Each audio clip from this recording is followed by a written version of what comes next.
Making it to the NFL playoffs is hard, but making it and then trying to make it back the following season can be even harder. Some teams can't handle the pressure and find themselves far away from another playoff appearance. Today we will be counting down the top 10 worst seasons by NFL teams who were in the playoffs just the season before. And we will determine these rankings, as we always do, by using C-Score, this channel's metric for evaluating every last NFL team during the Super Bowl era. Here is a brief description of C-Score. For a somewhat deeper explanation, be sure to check out this video's description. One team was left off this list, the 1970 Houston Oilers. Looking at their profile, they would have ranked at number 5. However, we made the executive decision to give them a pass because this was the season the AFL merged with the NFL, greatly changing the overall landscape, and the landscape in particular for Houston. We've got a lot of great content on the channel, be sure to check that out when you're done here. Thank you so much for joining us today, and away we go. We start at number 10 with the 2003 New York Giants. At 4-12 with a negative 144 point differential, this team was simply bad across the board. They did have a near top 10 schedule, but that wasn't enough to save their C-Score, which sits at negative 22.476. The Giants were a 10-6 wildcard entrant in 2002, where they went to San Francisco and took a 38-14 lead over the 49ers before famously blowing that lead in a 39-38 loss. Perhaps they never got over that, although the start of the season wasn't too bad, going 2-1 before an early bye week. They lost 3 in a row out of the bye before grabbing wins in the next 2 to sit at 4-4. They then lost their last 8 games of the season. In those 8 games, they turned the ball over 20 times with a negative 13 turnover differential. They lost 7 of those games by multiple possessions, while scoring 10 or fewer points in 6 of those games. Head coach Jim Fossil was fired after the season, making way for the Tom Coughlin era in New Jersey. Also from the NFC East, the 2013 Washington Redskins come in at number 9. Also with a minus 144 point differential, they stumbled to a 3-13 record with none of their rankings here in the top half of the league. Their C-Score is negative 23.079. The 2012 Redskins were division champions at 10-6. Losing a rather infamous playoff game to the Seattle Seahawks that was the beginning of the end for rookie quarterback Robert Griffin III. He was back the following season, but he wasn't the same, and neither was the rest of his team. An 0-3 start turned to 3-5 before they too ended the season on an 8-game losing streak. Mike Shanahan was fired as head coach after the season and was replaced by Jay Gruden, despite 5 different members of the coaching staff who would go on to have head coaching careers to varying degrees of success, some of which were very high degrees of success. Every last one of those 5 remain as head coaches in the NFL during the 2024 season. The same cannot be said for Jay Gruden. Coming in at 8th place are the 1996 Atlanta Falcons. Their woeful 3-13 record and negative 152 point differential was led by their defense, finishing dead last in the league in points allowed, all leading to a C-Score of negative 23.997. Perhaps a forgotten playoff team from 1995, the 9-7 Falcons secured their spot with a Week 17 upset over the 49ers, before going down pretty hard against the Packers in the wildcard round.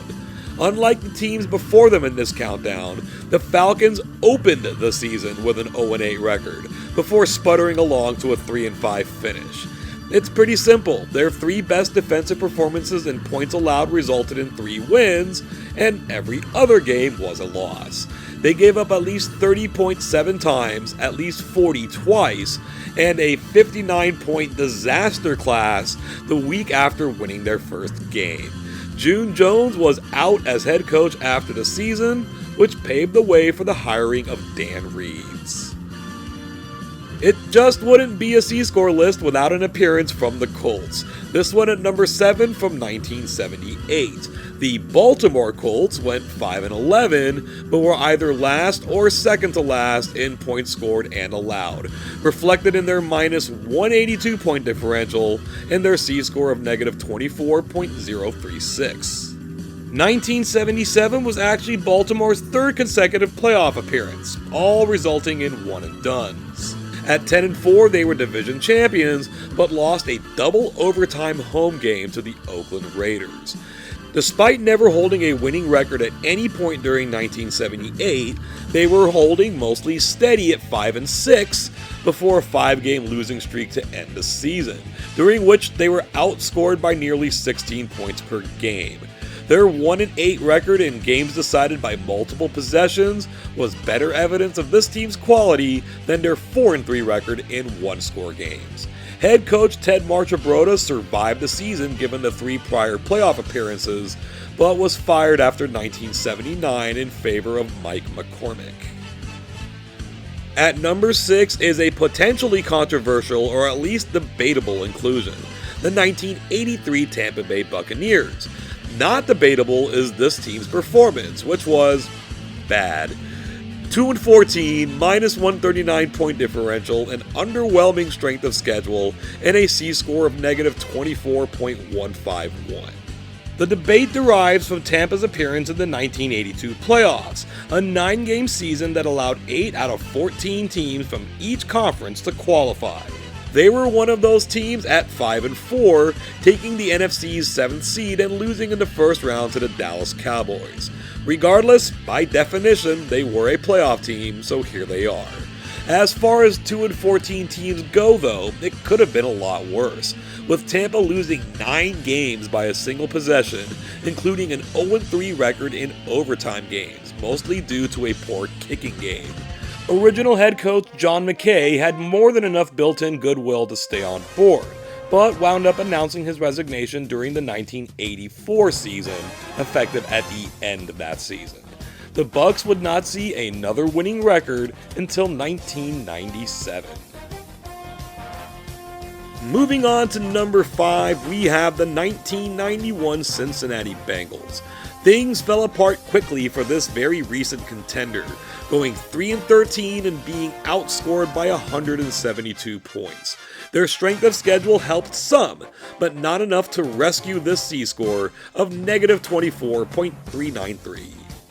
The Bengals won the AFC Central with a 9-7 record in 1990 and are the first team we've encountered in this countdown to have won a playoff game in their preceding season, stomping their division rival Houston Oilers 41-14 before going down in Los Angeles against the Raiders. Cincy didn't have a chance in 1991 though, losing their first 2 games by a total of 54 points on the way to an 0-8 start to the season, bottoming out with a 35-3 loss to those same Oilers.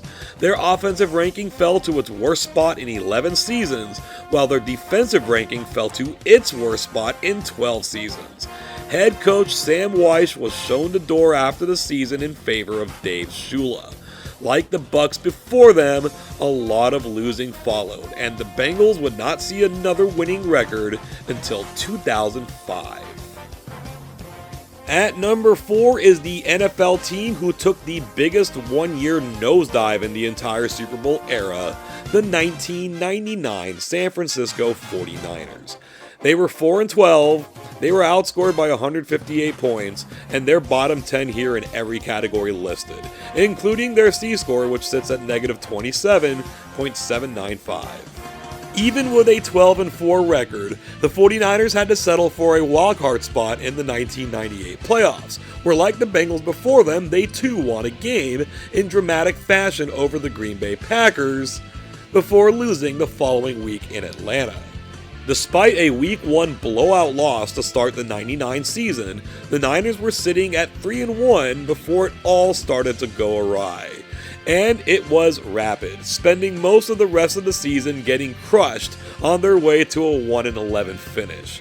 Third-year head coach Steve Mariucci was kept on after the season and is the first coach we've seen to last more than 2 seasons. In fact, getting all the way to the end of the 2002 campaign before getting fired for Dennis Erickson.